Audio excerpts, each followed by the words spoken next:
Here in Miami Beach, kind of the same way.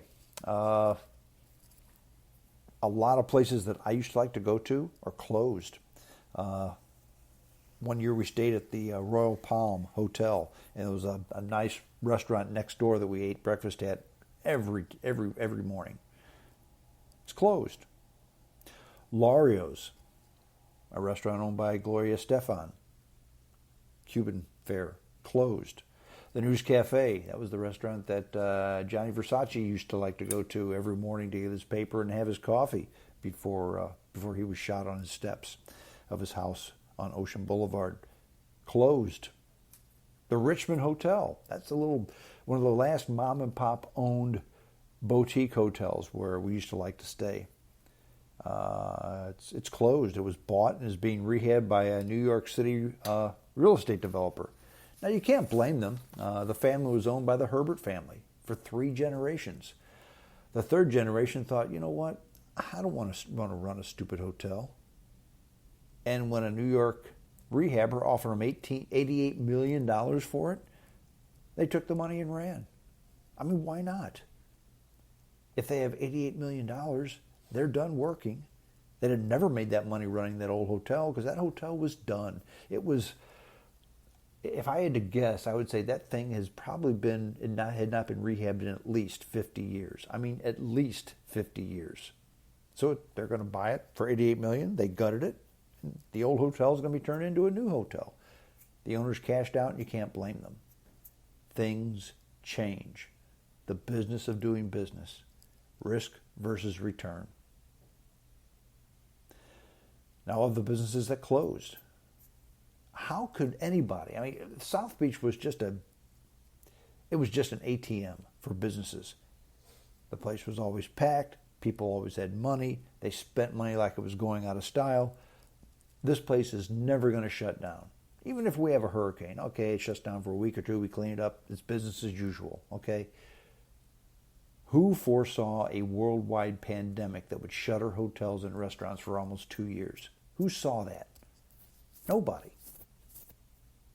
The same people who did not see Russia invading a democratically elected nation in Europe with tanks. Everybody thought that ship had sailed. Russia's part of the West now. They like money just like we do. They would never take tanks and invade another European country, but they did. Who can foresee the next deal breaker, the next pandemic, the next invasion of a democratically elected country? Who can foresee the next one? Your guess is as good as mine. Where's the economy going? Your guess is as good as mine. There's a guy out there named Jim Cramer. He's got a stock show. Jim Cramer says stocks are now at the bottom or close to the bottom. He said they've either bottomed out or they're going to bottom out very shortly. And then Katie bar the door. They're getting ready to run big time. So in other words, if you think we had good times before, they're just around the corner. Read another report that said that the 2-year and 10-year treasuries have inverted. Well, what does that mean? That means that generally the 2-year treasury pays more than the 10, but it inverted. Okay, the 10-year was paying more than the 2, or the other way around rather. Anyway, bottom line is the 10-year and the 2-year treasuries inverted.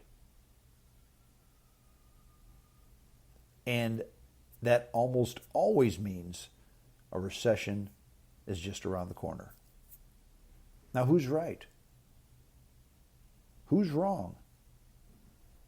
Who knows? And how does this affect you? How does any of this affect you?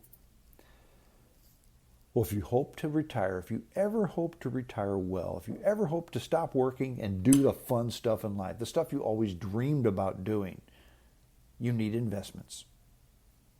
And investments, like anyone else, it's risk versus return, just like any other business. You setting aside money for retirement or a rainy day, that's business, folks. And it's risk versus return. It's a simple formula.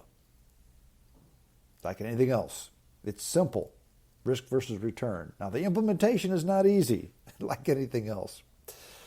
But since you're a member of our world, it does affect you. And the more you're invested in it, the more risk you take on, the more you have to do the right thing to make sure that you benefit from the right thing. And that's kind of it. It's up to you. You can do what you want within reason, and if you do the right thing, if you plan properly, if you do the right thing and talk to the right people and plan for a rainy day